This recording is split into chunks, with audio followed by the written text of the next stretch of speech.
அம்மாவின் சமையல் சிவானி பேசுகிறேன். இன்றைக்கி ஒரு ஆனியன் பக்கோடா செய்ய போகிறேன்.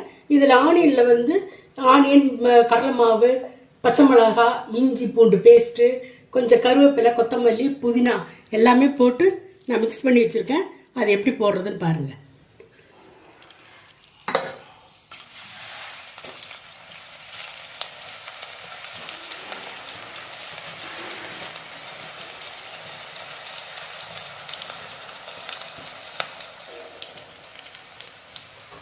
ஒரு 2-3 நிமிஷம் கழிச்சோடனே அப்படியே திருப்பி போடுங்க. நல்லா செவந்ததுக்கப்புறம் உங்களுக்கு காட்டுறேன். இப்போ பக்கோடா வந்து நல்லா செவந்து வந்துடுச்சு. நீங்கள் இந்த ஸ்டேஜில் எடுத்துடலாம். பாருங்கள், இந்த பக்கோடா வீட்டில் ரெடி ஆகிடுச்சு. இது கடை பக்கோடா மாதிரி சூப்பராக இருக்கும். நீங்களும் இதேமாரி செஞ்சு பாருங்கள். கடையில் வாங்குறத விட இதுக்கு தனியாக ரெசிபி வேணும்னா கமெண்டில் சொல்லுங்கள், நாங்கள் செஞ்சு காட்டுறேன். இந்த வீடியோ உங்களுக்கு பிடிச்சிருந்துன்னா லைக் பண்ணுங்கள், ஷேர் பண்ணுங்கள், கமெண்ட் பண்ணுங்கள். சப்ஸ்கிரைப் பட்டன் அமுத்துறதுக்கு மறக்காதீங்க. அப்படியே பெல் ஐக்கானையும் கிளிக் பண்ணுங்கள். அப்போ தான் நாங்கள் போடுற வீடியோஸ் உங்களுக்கு உடனே பார்க்க முடியும்.